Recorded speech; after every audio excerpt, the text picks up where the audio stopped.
So I'm Njustesen, AI researcher at Model AI, and I'm the organizer of BotBowl, this AI competition we have in Blood Bowl. And I'm very interested in AI for strategy games, Blood Bowl, StarCraft, and stuff like that. Right.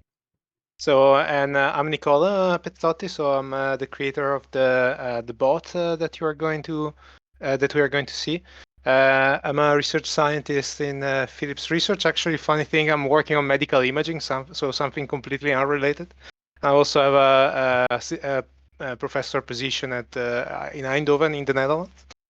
And yeah, so I'm also a fan of Blood Bowl, so that's kind of why I decided to work on this. And I think the framework that Niels and team made is very cool, and so it was a pleasure to work on it.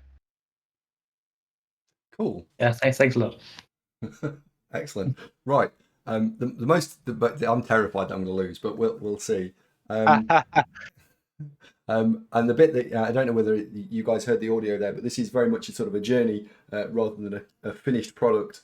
And we'll see what's going to happen from here. What are you expecting to sort of take away from playing against me? And have you played any other good level players? Yeah, I think maybe Nicola can answer this question. Yeah, so I've played against it. So, and as I said, I played both Blood Bowl, and well, I think we are at the beginning of the journey. What excites me most is that if we look at the previous bots that were developed, they were really scripted things. So something that the rules of the game were kind of encoded, at least the one that were actually competing. Now we have something that is actually trained. So in a way, it's really learning by playing the game. And so, which means that in the future, we can actually really improve it over time. And really make use of, all these AI technology that you hear a lot here and there. We were not able to kind of deploy them, but now we probably have some insights that allows us actually to scale these up. So. And how did it? So you taught it humans, didn't you, initially? Sorry, come again. You've taught it again. You've taught it to play with a human roster initially, which is what I'm going to play. It's humans versus humans today. Oh yeah, yes. How has that worked, and why is the roster as it is? Maybe Niels, you can comment on that. Yeah. Yeah. So we are starting very simple. John Henry, Davo. Fixing the roster to a human team. Why? Yeah, you'll see later. We only have 2 blitzers. That's totally arbitrary. We started with that. That's the starting point. Playing it with a human team, fixed roster. Later we will add more teams, allowing player progression and stuff like that. So it's just start out simple, and when we hit that target, we will add some difficulty. Right, gotcha. So again, this is all about proof of concept, and then everything else is layers that you build on top of it afterwards. Where do you think you would take it? So I don't know if that I was muted when I talked about where the final goal was, at least for me. But I'll just say it again. So I'm hoping to see one day bots that can play Dungeon Ball on generated dungeons, and we will keep the dungeon secret until the competition starts. So none of the developers can train them on specifically those dungeons, but they will just randomly appear when the game starts. Wow. That would be really cool. Toilet Duck 1234. Wow. What? So this is what? I'm sorry, I know the answer to this question, but what language is this written in? It's written in Python. It is possible to use another language, but right now everything, all the tools we've made that makes it easier to get started, all of those are in Python. So that's where you would start. And how, the $1 million question is, how easily transferable do you think this concept is to other platforms? For example, Fumble or Blood Bowl 2/3, or is that just a complete unknown at this stage? I think when you have when you're doing machine learning, then it's hopefully just Silash a new Saga. problem that's very similar, and you can retrain your system. So it shouldn't change anything. If you are working on a scripted bot and you're putting in all your rules, tiny changes can maybe make a difference. They can really knock it But out. but I think when we hopefully one day we'll make a bot that can play BotBowl or BloodBowl, sorry, on one platform, it should be easy to move it to the next. Okay. Well, I'm not going to push you any further on that, but that's it's a very exciting and tantalizing concept, isn't it?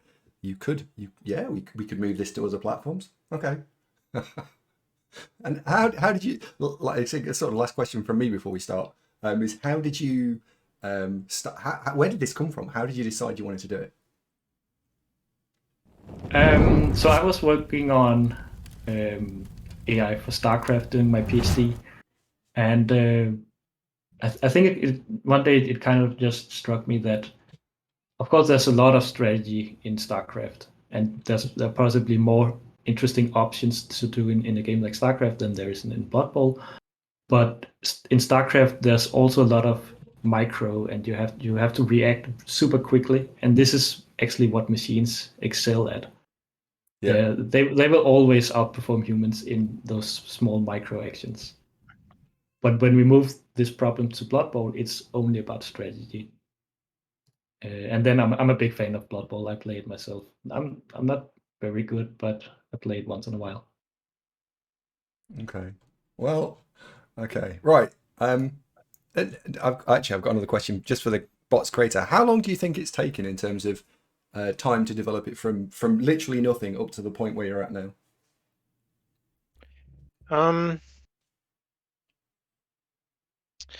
Well, I think it was several evenings. I think, let's say a few evenings and quite some thinking in between, right? Because it was really like developing kind of the good insight to actually be able to, as I said before, actually be able to start the training with this. Milk first. Go team love the ability to actually understand the game a bit.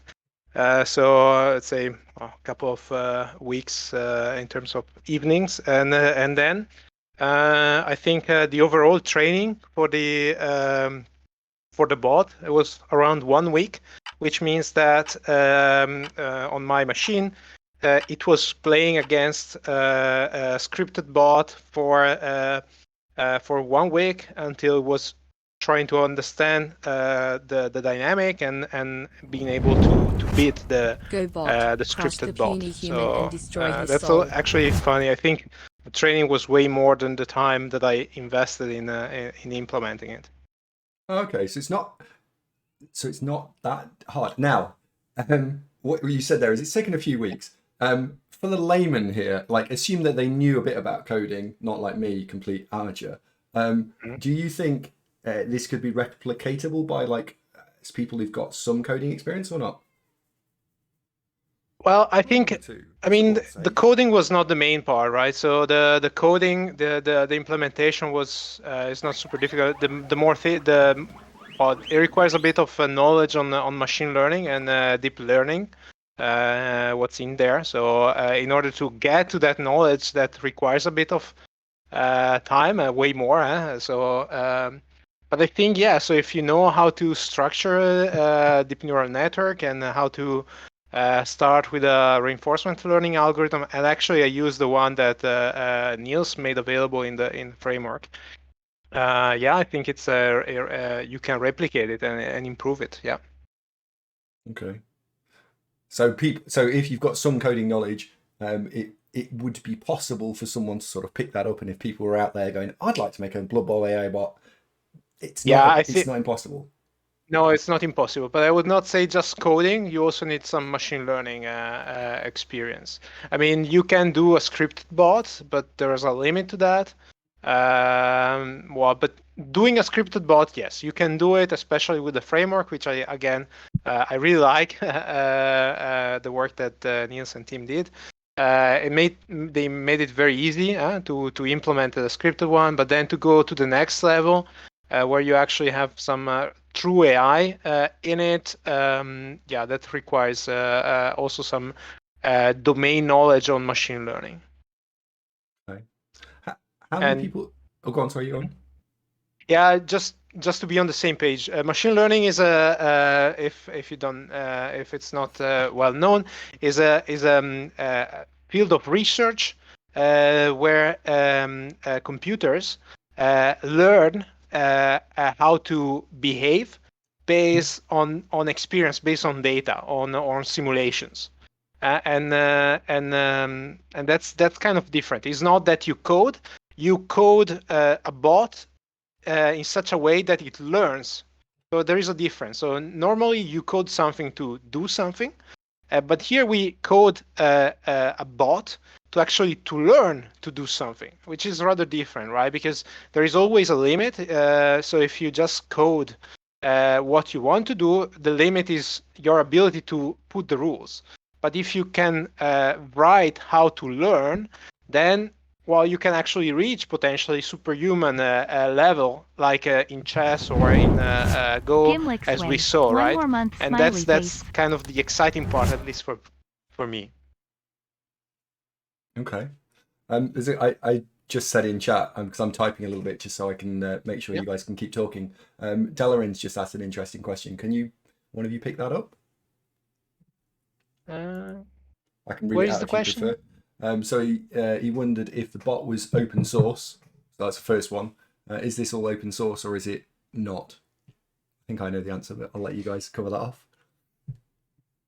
Yeah, so the framework is open source, and I'm letting the bot developers decide if they want to keep their bot secret or share it.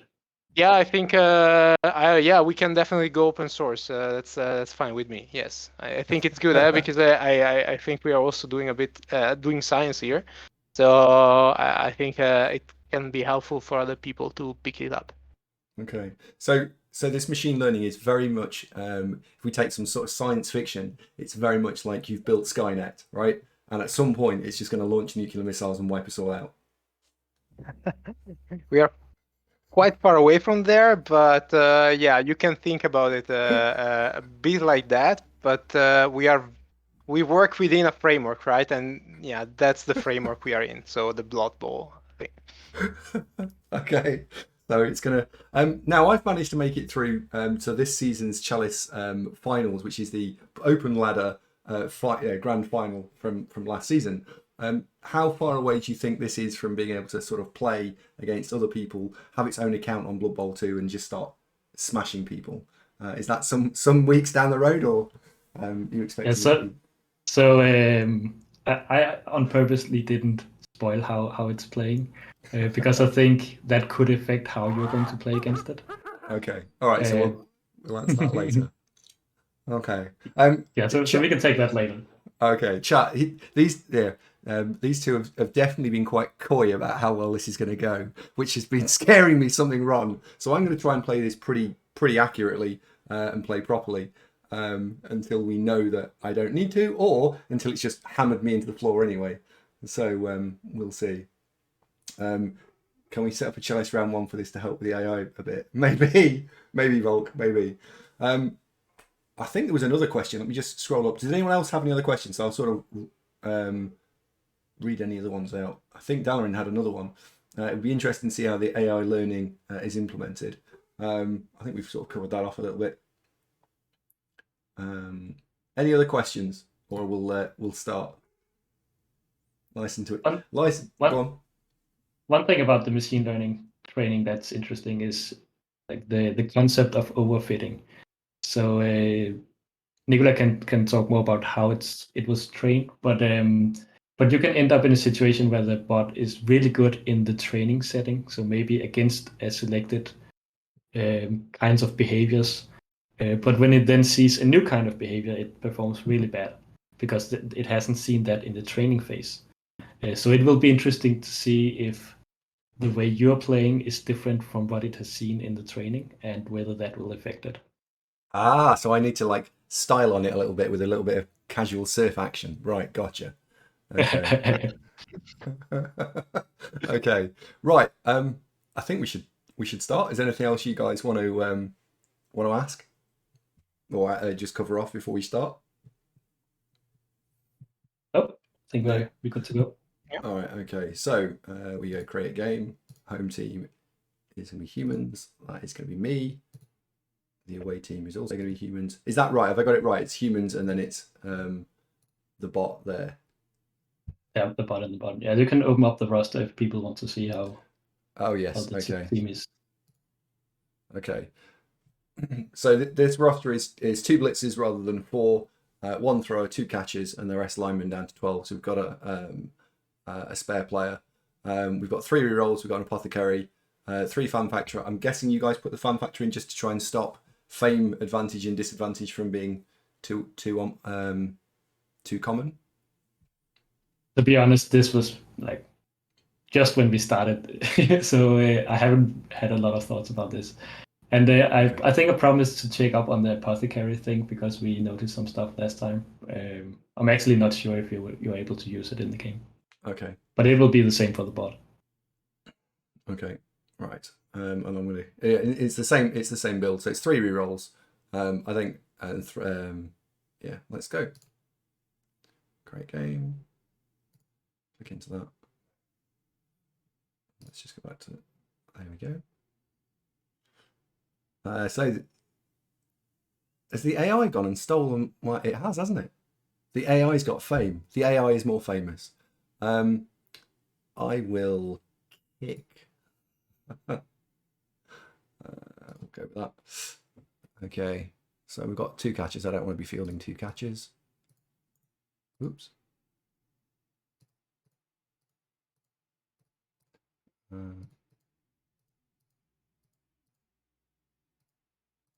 Let's see how it deals with an offset LOS.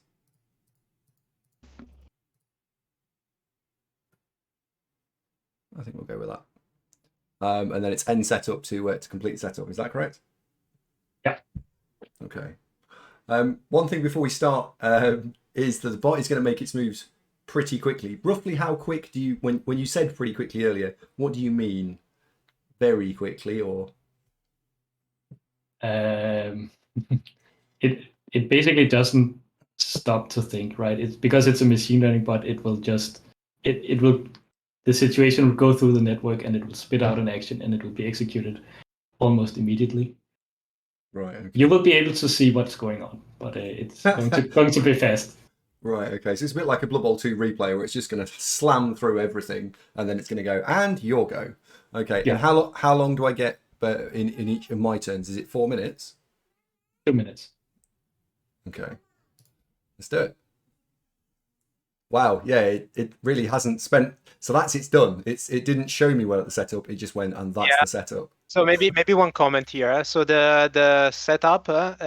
This is not basically is a pre-loaded formation, and was not really thinking. So this part is something that was not decided by the machine learning component.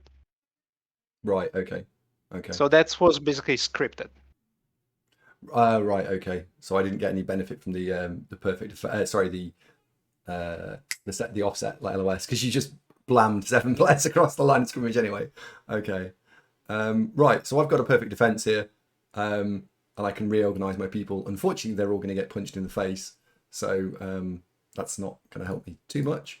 But we will just drag everyone in by 1. I'm curious to see whether it's going to try and score quickly or not. So I'm going to leave that flank open at the top and let it run through if it wants to, and then it can go and hang itself if it chooses to score too early. So we'll go with that.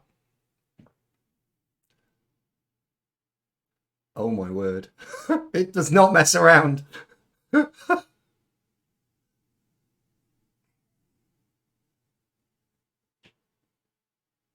And my go. Oh my word.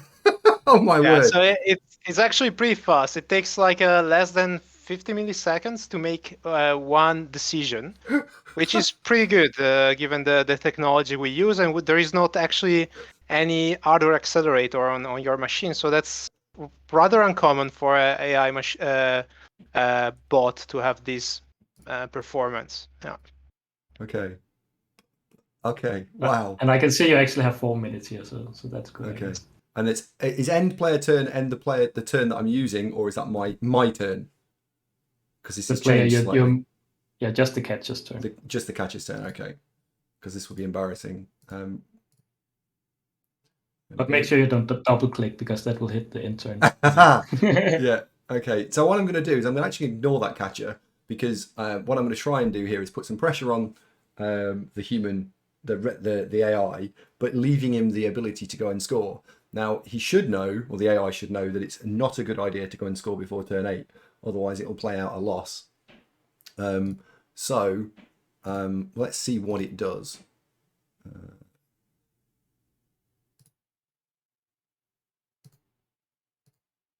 There we go. Where are we blitzing? I think we're going to blitz there.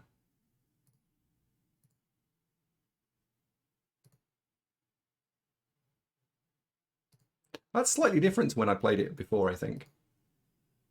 I think it looked. So we are going to blitz actually.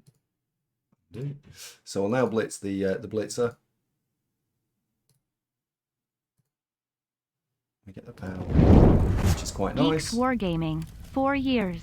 I need to get out more. Hello, Geeks. How you doing? And we can then bring, whoops, bring you down, stand you up.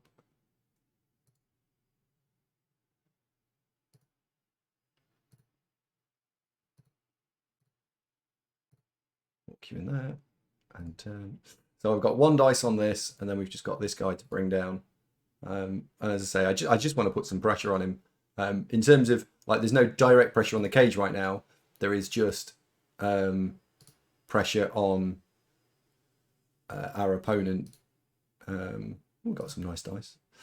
He's got to do something, because if he doesn't do anything very soon, the next turn I will be able to put direct pressure on the cage, and we'll see what it does.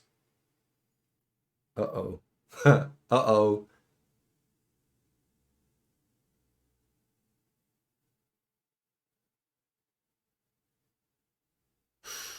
Oh dear. It's going to get itself into bother, I think. I think it's got itself into a bit of bother. Yeah, it's probably not used to getting caught or so early. Okay, so can we get it easily? Can we do something? Undo that. So I've actually got 4 minutes to think this through. So let's actually think about this for a second. So if I block here, we've got the 2 dice to push that out of the way.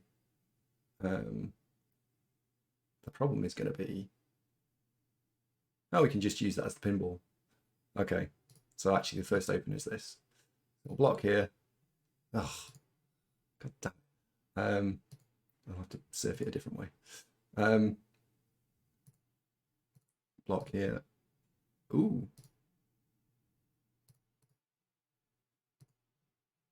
Why can't I pick? There we go. That's just me being slow and follow. So now we've got the ability to 2 dice the ball carrier. The question is, do I need to do anything else beforehand? I haven't got any other free players that can just go and do stuff easily, and having used the reroll, we're just not going to do. Yep, that's right, folks. I can coach you to be this good for just £25 a session. Do that. Pushing off. Nope.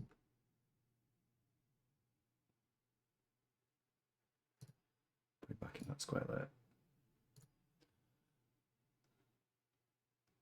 There's not many other safe moves on here.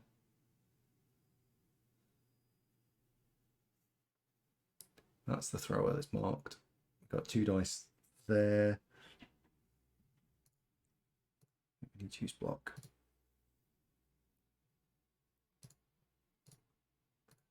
So I'm now trying to free up the players nearest the ball. I I've got a block.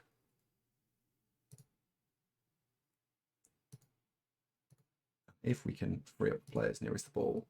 Ugh.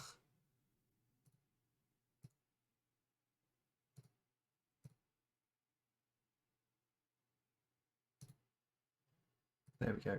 Freed up. Stay put. Running around the top.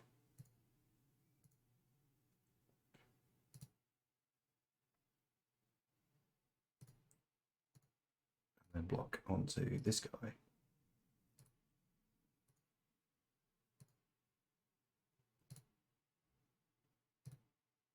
And there is dodge. Woohoo! Stolen! How's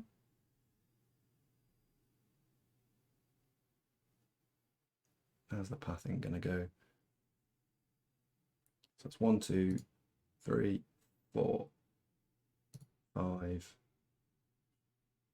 That's a 2+. So I think we'll end the player's turn there. We'll hand it over to them. So because I'm going to get 0 time to think, I'll let that turn run down. What do you guys think so far?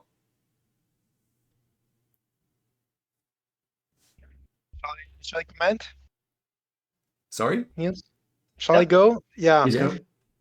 Yeah, so one thing that you've seen, I think connecting back to the overfitting that Niels mentioned before, is that this aggressive move on the sideline is kind of derived from how the model is trained, how the machine learning was trained. We can discuss about that later, but was basically a move that against very well a human that knows how to play was kind of a winning move because as I said, was playing against a scripted bot that was actually not very good at protecting the sidelines. So the machine learning here, the bot was actually trying to take advantage of that, but you know how to block it, and so that's what you did, right? So that's kind of this notion of overfitting. Right, okay.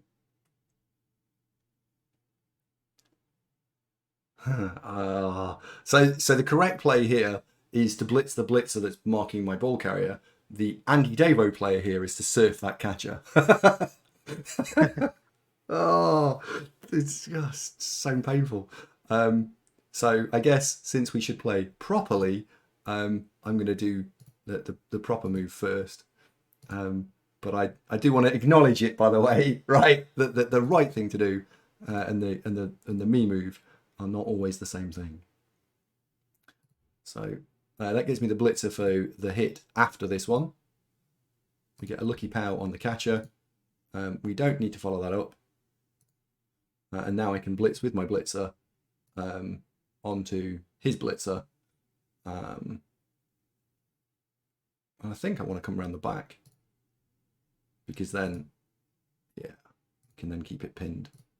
So that's 1, 2, 3, 4, 5 to 3 the hit, 6, 7. Stay there, 6, 7. So now that blitzer is very much pinned and dominated. We can then think about how we're going to keep the ball and keep it sort of safe, because it's currently not safe. And we need to make it as safe as possible. So that blitzer standing up. So that's 4 plus 3 plus 1, 2, 3, 4, 5.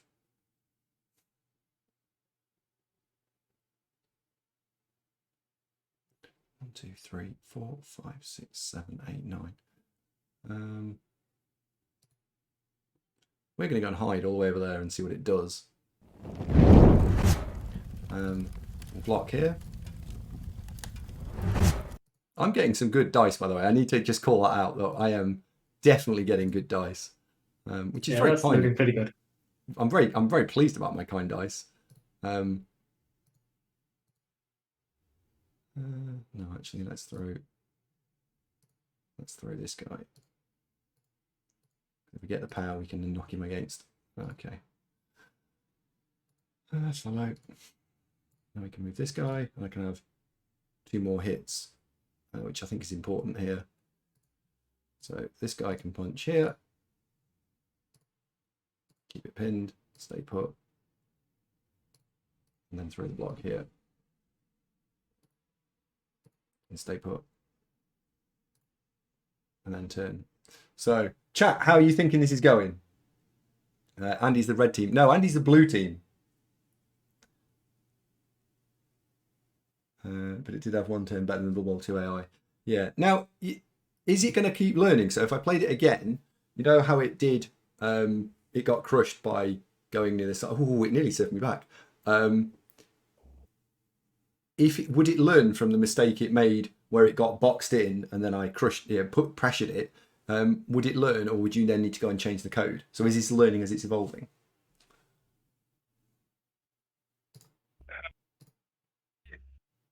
You don't need to change the code, but you need somehow to inject this knowledge, this game into the bot, which is not available there. But I think that's when we said to follow up work. That's basically what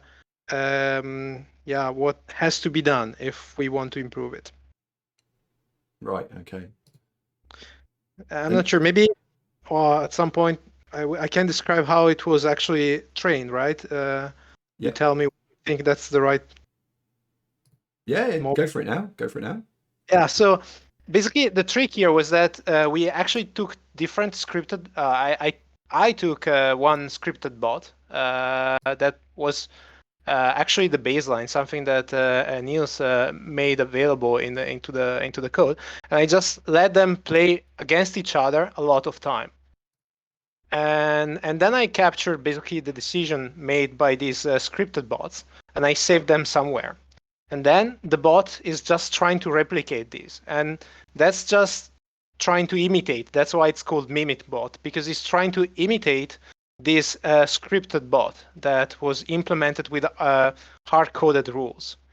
Now, after I've done that, there was a phase where the bot, which now was actually worse than the scripted bot, started to play against the same scripted bot, and it was updating his knowledge about the game until it actually got better. Now, you can think that you can do the same, which instead of having the scripted bot, which is inferior, way inferior to a human, you can actually think having humans' knowledge in it. And then you can mimic, you can try to imitate what the human actually does. And I think that's maybe an interesting follow-up direction. Okay. So it's got itself into a bind again, because I'm going to push that catcher off, I think. Which is because at the stage it's turn 5 of 8. I don't need to go and score, so I'm not going to go and score. I'm going to stall this out until turn 8. So I'm going to go and do. That's going to go there. The ball is kind of safe. I think I can justify doing this block. It's a 1 in 81 for it to go completely wrong.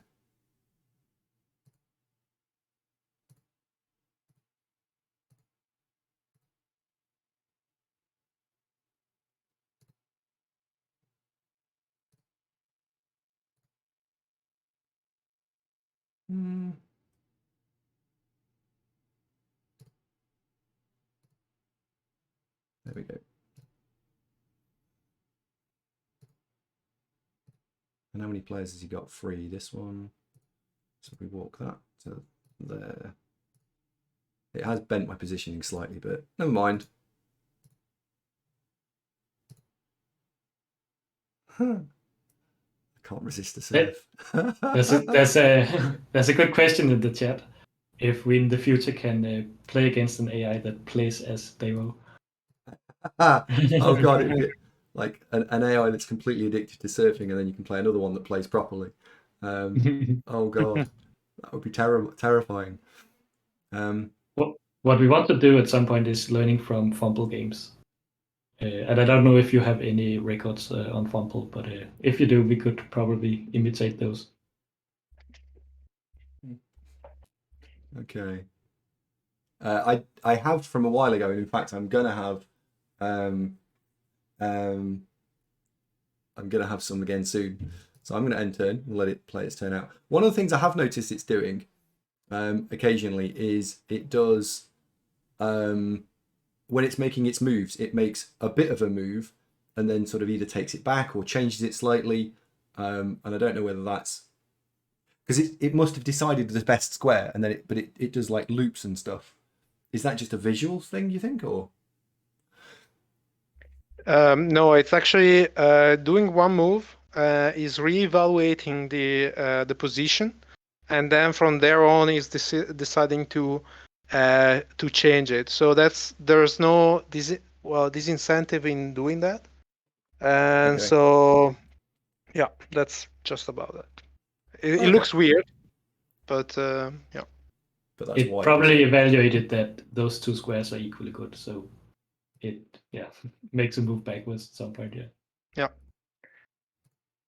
Okay. Right, we're going to go and stand 3 squares off the sideline because 2 squares is a dangerous place to be. We'll end the player's turn there. We do have our blitz, so we should be able to screen the ball effectively to the blitz.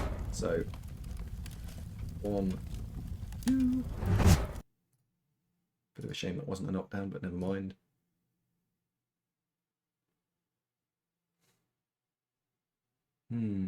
Screening here is a little bit of a challenge. I think I'm going to end up having to throw maybe a 1 dice, maybe?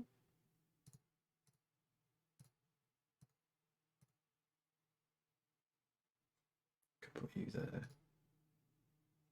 That covers a bit of fail state, I think. So what else have you got? So I've got 3+ dodge to go and stand there, so we can cover that off.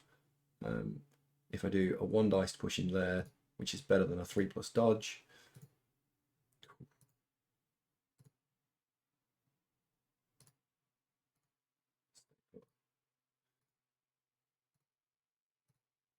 Oh no! God damn it! It's a dice game. Oh dear. So I've just rolled a single dice skull, re-rolled it into a push, and then the next action was a double skull. Oh, it's interesting. It evaluated a 2 dice blitz with a line person, with a thrower, sorry, as better odds than a 3+ dodge 2 dice blitz with a blitzer. That's interesting. Is that true? Chat, can someone check that using Samba, please? Can we have 3+ with 2 successful knockdowns rather than a straight 1 successful knockdown on 2d6? And I believe it had 1 reroll at that point. Probably spent it on the block. Oh right, so I can't see the. Is that where are the Scroll down, yeah. Yeah, so he rolled.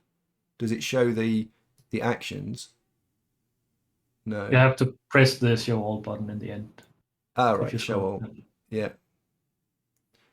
So oh right, so there's mine. So it selected a block dice. Oh hang on, it's right at the bottom, isn't it? Or is it how does it track the log here? Is it from the top? So this is turn 7. Turn is over, starts movement, turn is over.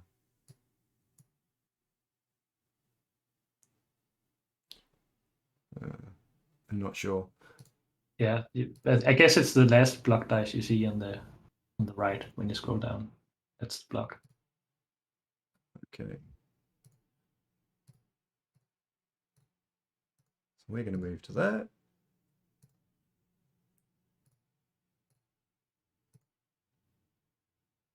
I can't get 3 dice on this, so whoa. Not blitz and not dodging. Let's not do that. Run around the top and blitz. And follow. And turn. You can go and hide near the end zone. And I think 1, 2, 3, 4, 5, 6, 7, 8, 9. So I can afford to throw these 2 dice because it doesn't matter. And then everything else, I'm in piles of problems. So I'll have the 2 dice on the catcher. And we'll take the 1 dice here. Oh, dearie me. Never mind. I take it doesn't have any sound, right? There is no sound on this. Yeah, Because no I've sound. not. Yeah. Okay. and score. Woohoo! Congrats.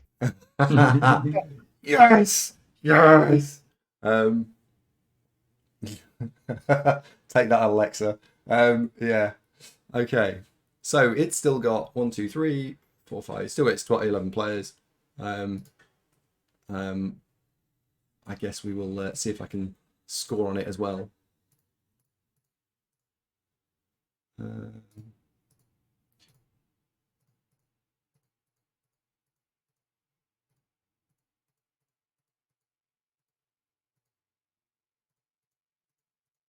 think it's important to actually try and offer some form of anti-blitz. That'll do. Andy Will, Baby Skynet nil. Do you think this is just me being lulled into a false sense of security and I'm actually about to get smashed? Is that what's going to happen here? Oh, let's see. Okay, right.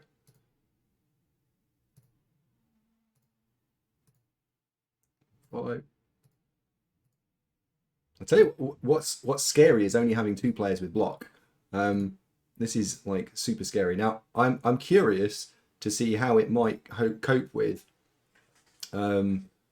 Again, me just trying to control it, not let it get forward, rather than outright go and try and punish it. So I'm gonna just lock out the back of the field, hopefully, and see how it approaches. Whoops. Trying to be able to come and put pressure on the ball, or if it doesn't put pressure on the ball because maybe it doesn't know that it's losing, so I have no incentive to go and score again. I mean, sure, it'd be nice, but I don't need to do it. Whoops, I'll do that. I'll take this guy, and then we'll blitz here. And I want to see what it does. And all I need to do now is block here. Cool. Can't follow that up. I guess I kind of want you in the middle. So I've got some form of... Actually, let's have you in there. Let's really wedge him in. Let's go and fetch the ball. So I'm going to actually stay back unless I have to bring it forward and see what it does.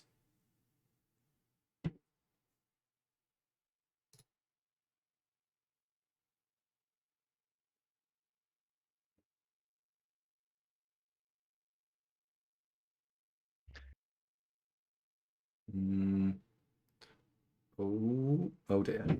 Maybe I can comment here something. Yeah. So it was actually funny when I was seeing the bot. I said that it was learning over 1 week, and the scripted bot from which I started from was always trying to put all the players against the enemy just to try to score blocks, right? Yep. So that was the starting behavior, and after 3-4 days, you actually saw that it was becoming more conservative. It was trying to kind of keep the players on the back, just try to defend, control a bit more the field. And you can see it here that he's not pushing actually all the players. And this one of these learned behavior that was not there at the beginning, but just emerged by letting it play against the scripted bot.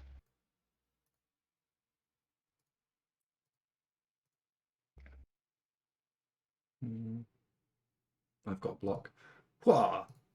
And then we'll blitz this guy off the field.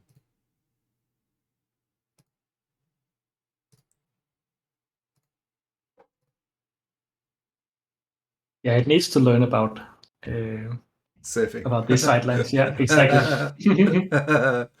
Okay. Yeah. Because indeed, the scripted bot we play against didn't have the behavior of surfing. So this is completely new for this bot. So actually, it learned to surf itself, but not how to defend against surfing. So that's interesting. Next year. Yeah. You've given me a bot that doesn't understand about surfing. Oh dear. Oh dear.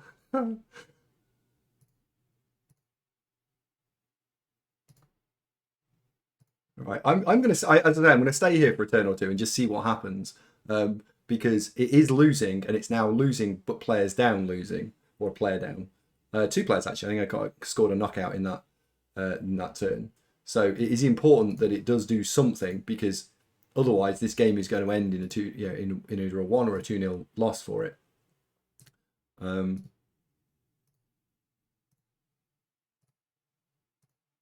we go. One thing I really do like about this though is how quick it makes the moves. I mean, I imagine if this was in some form of like paid for, what's the word I'm looking for? In some sort of paid for product, it's just like bang! It's so quick, and it's certainly no worse than the BotBowl 2 AI, and in some cases is outperforming it, I think. Stand that up. How would you teach it to like learn against being surfed? How would you teach it to be defend against that?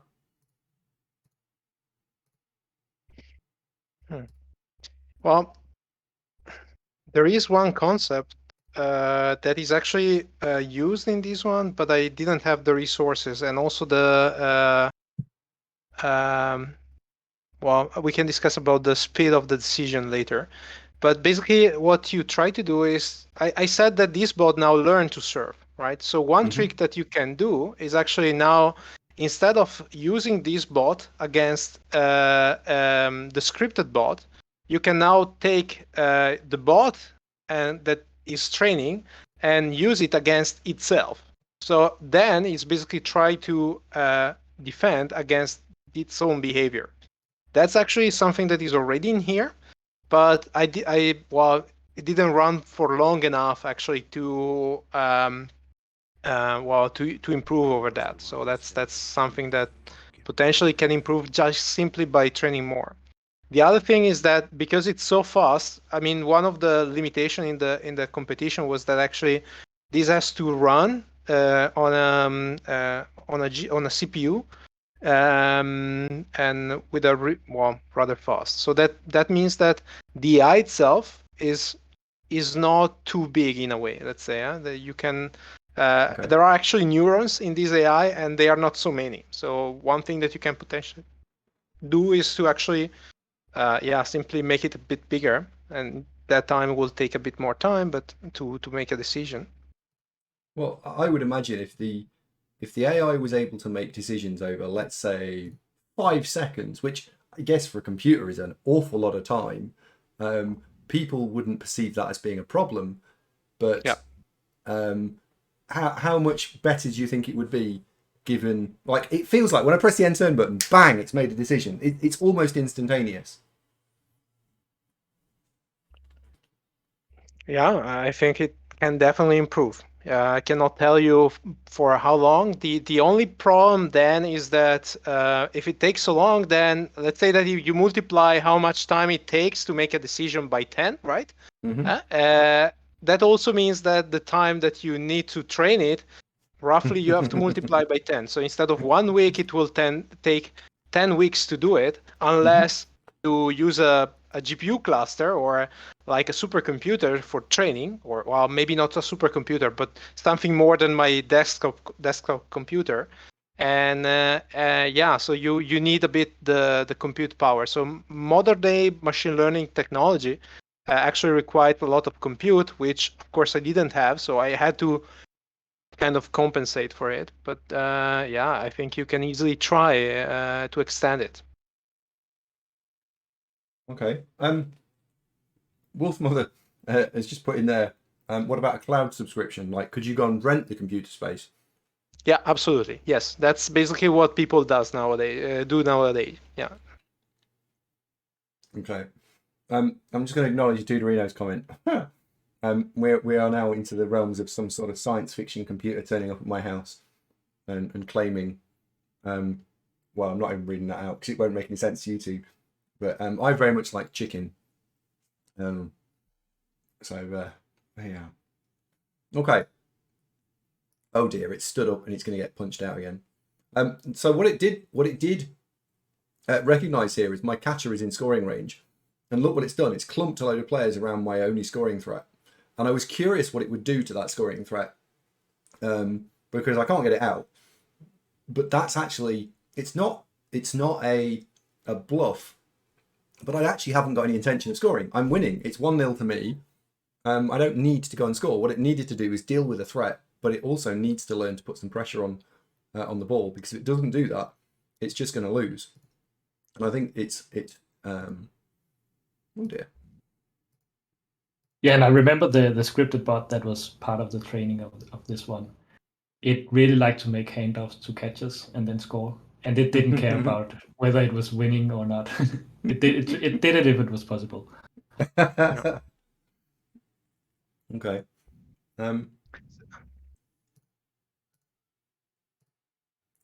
Okay, right. Well, let's try and punch there. Oh, we missed.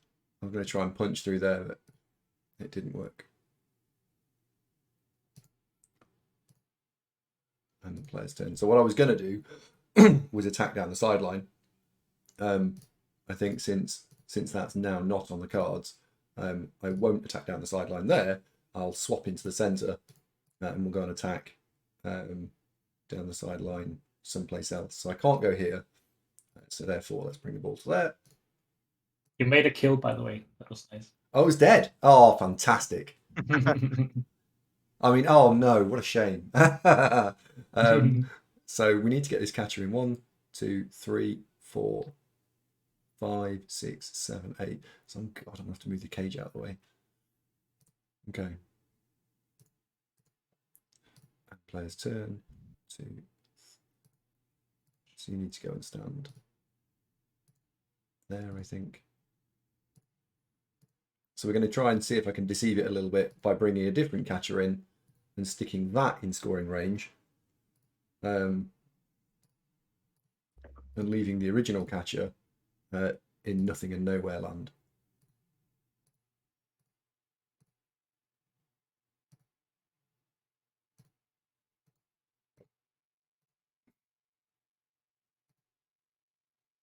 So I've screened off my second catcher, and I'm just going to leave the first one to get burnt. Yeah,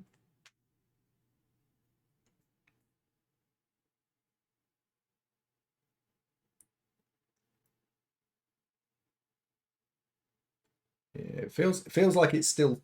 I suppose it feels like it's struggling to find the optimal solution on some of the things. Blitz. Go and cover the guy off. Stay put. And I'm now going to try and cover the what if scenario of if the handoff fails, how would I deal with it? In fact, why even bother handing off? That's just got extra risk for no reason.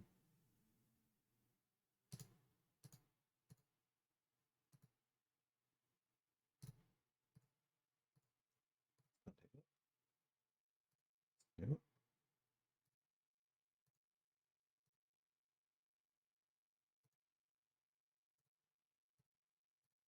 We can block there, and I'm done. Been very lucky rolling powers. Are you sure you've coded this? So it feels like every time I hit one of those catches, they just go bang. I'm very lucky. Yeah, for this Oh, go on. for this match, I should have changed the generator, right? The random generator. Andy, I've only ever rolled pushes. Yeah. But you did make a double skull at some point. What, just then? I think it might have done.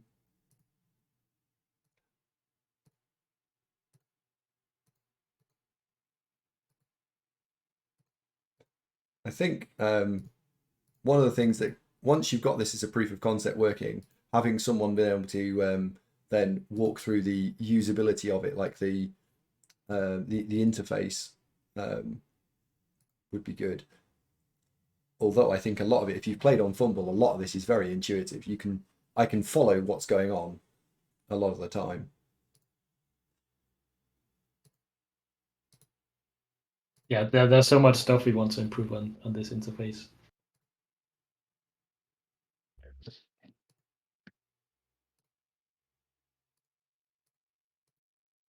Yeah, I mean, I'm playing through this pretty quickly, and I feel as though this is all pretty solid.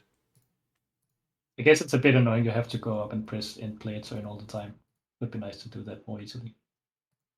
Yeah, I guess. Yeah, like I guess up there to select the dice and stuff. While it makes a lot of sense to keep it off the pitch, it's also there we go. Because yeah, this is now where I think it doesn't matter what it's got. It's not gonna do anything. So I'm just gonna run that in. Woo! It looks bigger than Fumble. Yeah, I think it is. Yeah.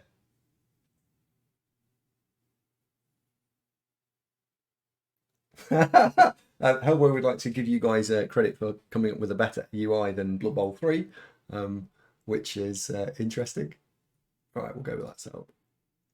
Well, I'm a fan of 2D interfaces, so I like this as well. Big Bacon Sony says, "Hi Andy, is this? I hope you're well. Is this a new Fumble? No. This is just inspired by Fumble from the user side. We're looking at different AI, Blood Bowl AIs, and how well they fare. So no, that's what this is.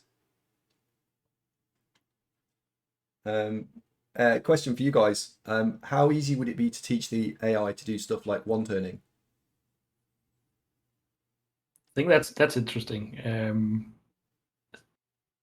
The problem is probably that it's difficult to learn because there's no reward you could give it saying how close it was, because you need to take all those small blocks, do the positioning right before you're able to do anything that's close to the end zone. But I think there are some like search-based approaches that could figure this out. What do you think, Nicola? Yeah, definitely. So not with this approach, the one that is currently implemented, but with a kind of this search-based approach, they can kind of see how you can actually execute the one turn and then do it. And this is not really what's happening here. Okay, so that's something you could teach it. And I guess if this was a commercial product, that would be something you could either allow it to do or not allow it to do. So if you were playing against Skaven, you're like, the AI, you can be Skaven, but you're not out to one turn. That could be quite fun. Yeah, maybe another thing about this specific bot is actually there are, as you said, some scripted behavior, right? Something like, okay, if this is the current situation, then do that. And this is actually what's done in this bot, in a Mimic bot. Some decisions are actually not made by the AI, but they are kind of already scripted. Like, for example, the selection of the dice. So when you throw the dice in a block, basically I override the AI because most of the time what's the best decision. And so to actually speed up the training, that's what is done. And otherwise, the AI will actually learn the dice and can be error prone. So I prefer to override that. And you can do something like that also for the decision based on the team and the skills. Yeah. Mm-hmm. Okay. How did you feel as though this went through then over the course of this game, and what would you do? What would you like to change next? Well, I think it went as expected, I would say. I was not expecting, because I also played myself against the bot, and I think it's way better than the scripted behavior. So you usually have at the beginning. What excites me most is that, now we have a way actually to start the training, right? So we discuss about the compute power, the cluster, the rented one, and you can scale it up, as you also said, just have a bigger brain in a way, so that can actually have a more understanding of the situation. That can be done now, because one of the main problem of current machine learning approaches, and I think Niels in the description of the framework makes it very clear, is really how much options you have, for example, compared to chess, where the number of options in one turn is somehow limited, here is much bigger. And so the existing approaches that maybe work on chess do not work for Blood Bowl. But now I think we kind of understand how to get started, and then from there we can actually leverage much more the compute and new machine learning methodology to actually get even better. Okay, awesome. How?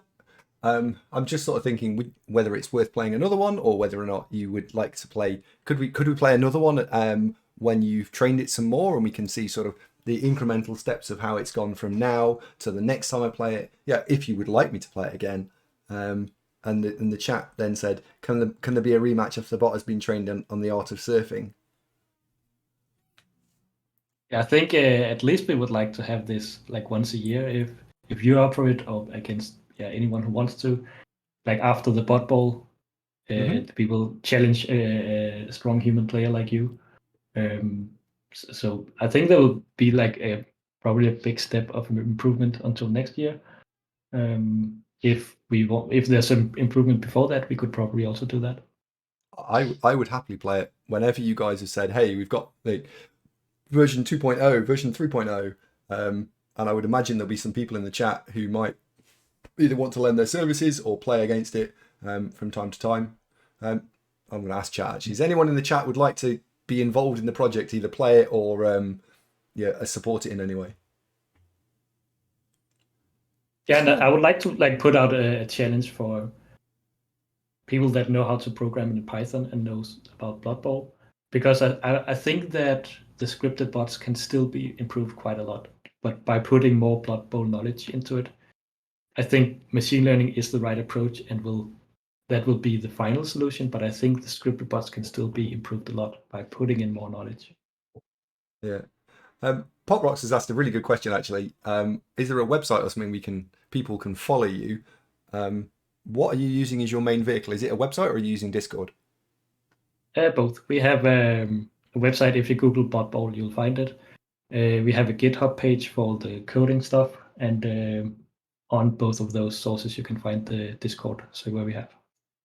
Do you want to do some links in chat, please? Yeah, I'll find it. Thank you. Papa Pig. Okay. What would you like to do now? Do you want to play another one, or do you think that's demonstrated it for today, or what do you guys think? I think that this showed what we expected. It was also the same result when I played. Yep, that's right, folks. But what we I could can do coach you is to be this good run for a just quick game £25 a with session. MimicBot versus MimicBot, because that will be super fast, and we can Mama, do maybe that? get a quick view Yeah. of how it's playing against itself. Yeah, sure. Okay. Right. I'm sorry, chat. You're gonna not see anything for a second, so I can just. There we go. So you guys can still see my screen, right? Yes. Yep. That was the correct thing, and then it's that, and then I press enter. Yes.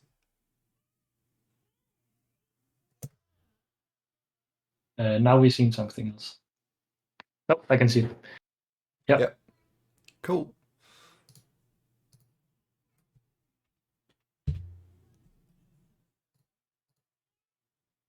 There we go. Okay, cool.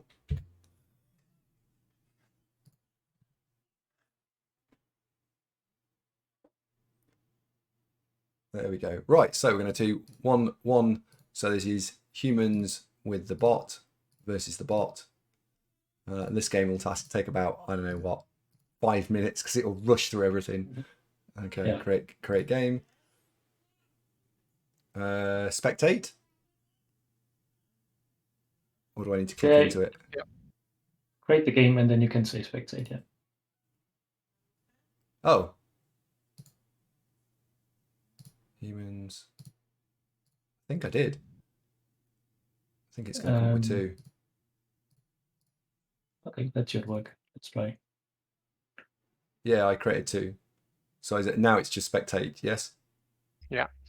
Correct. Blimey. So Team Blue versus Team Red.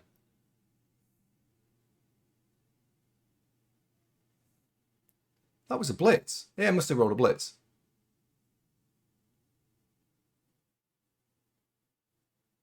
And you can see it evaluating the squares as it's moving. So as it does each move, it's then reevaluating the best place for it to be, right? Yeah, correct. Okay.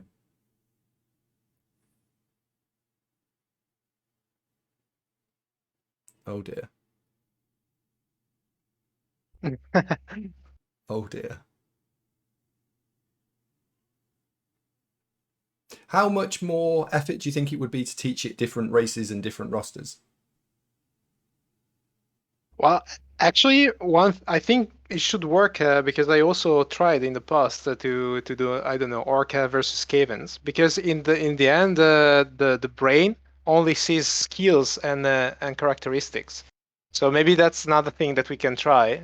Maybe 2 bots with 2 different races should work. I think it will be suboptimal, but.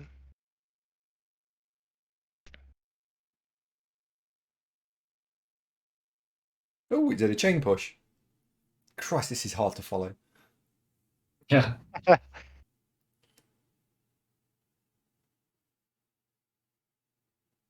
think Team Blue's going to score. It is! Team Blue scored! Team Red are yet to score on today's stream. Team Blue are 3-0.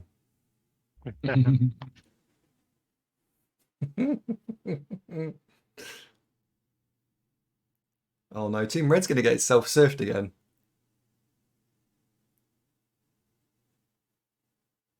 See, that's a much stronger setup from Team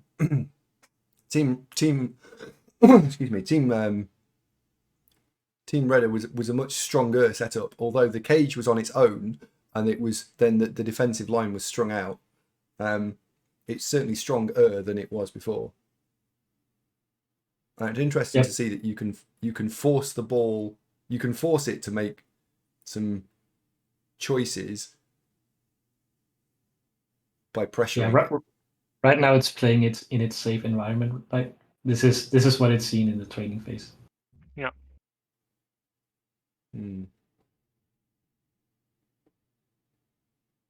How many games do you think it's seen overall, roughly? Ooh. Yeah, I don't know.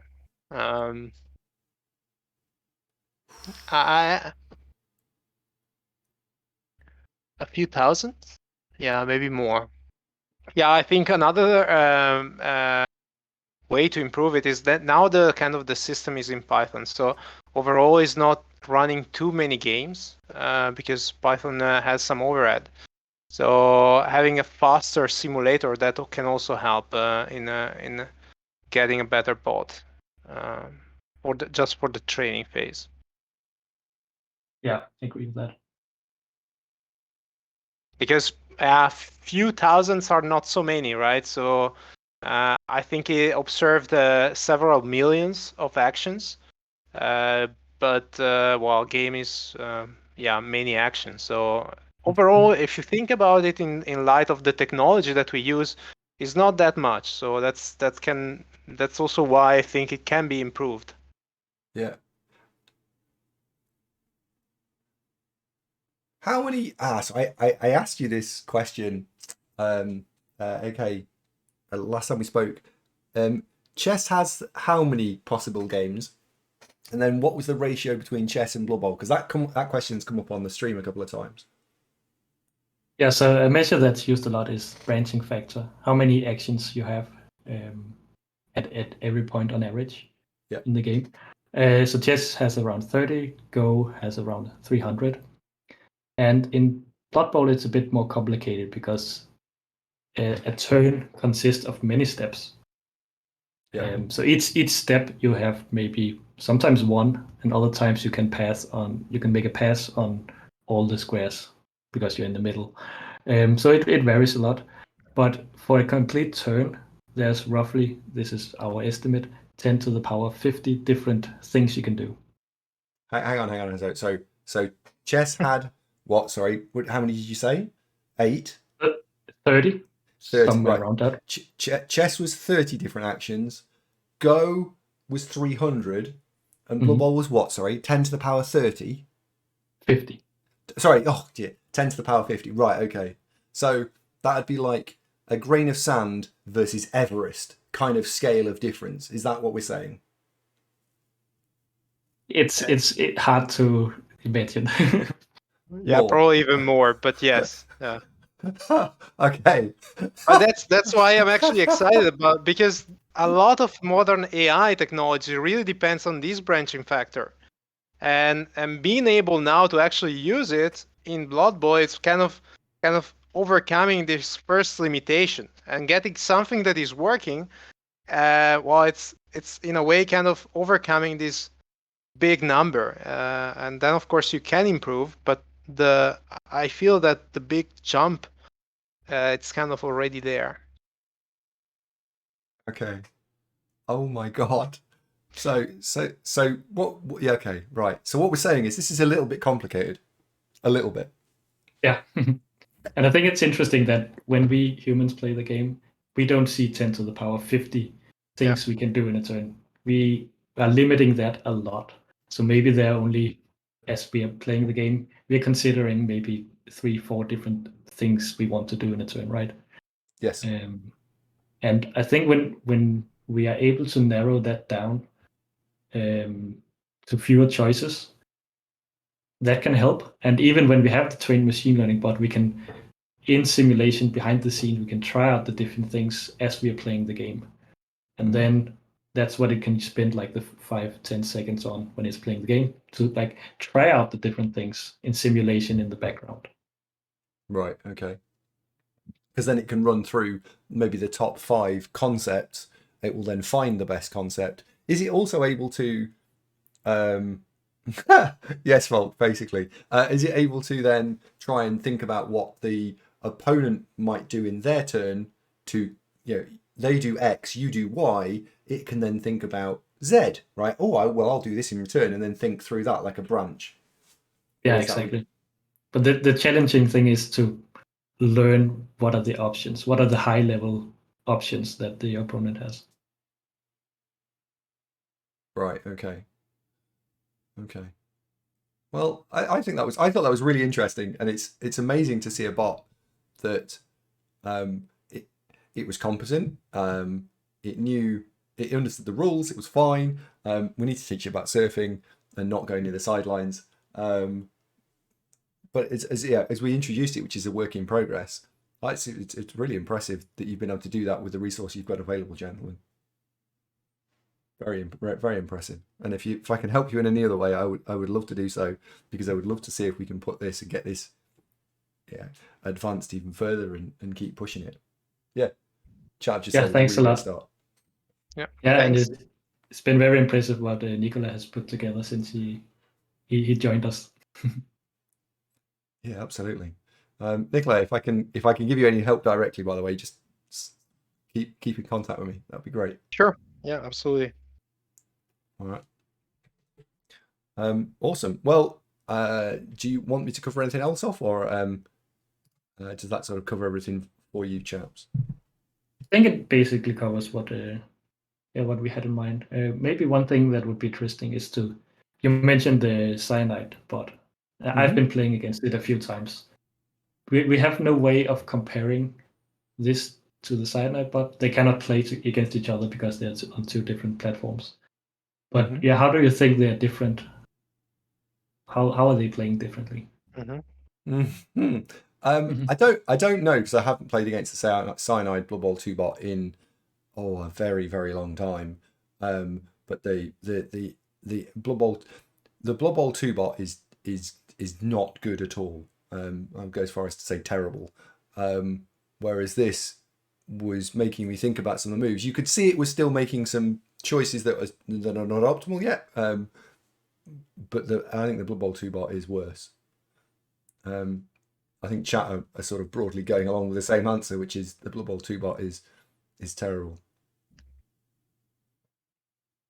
Yeah, I'm almost wondering if the bot has some rules saying go for this risky thing, but that will create a more interesting game, or at least for new beginners. But I don't know if that's the case. Yeah, maybe that's true. Build a cage before moving the ball and it's awful. Yeah, I remember that actually.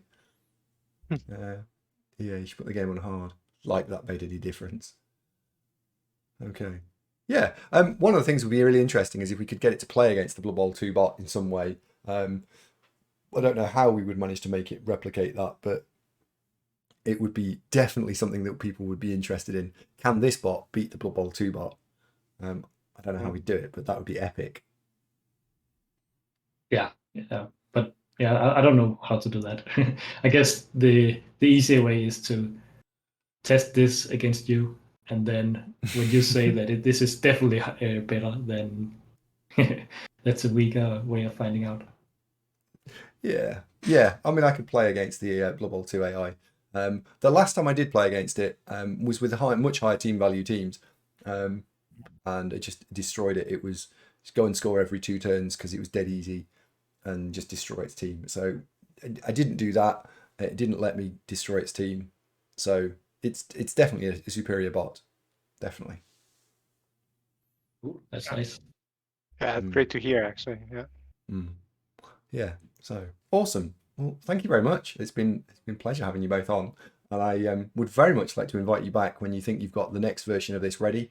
And please don't let it be a year away, because that'd be a shame. Please make it faster. Great. Thank you so much. Awesome. Thanks. Thanks a lot. Thank you very much.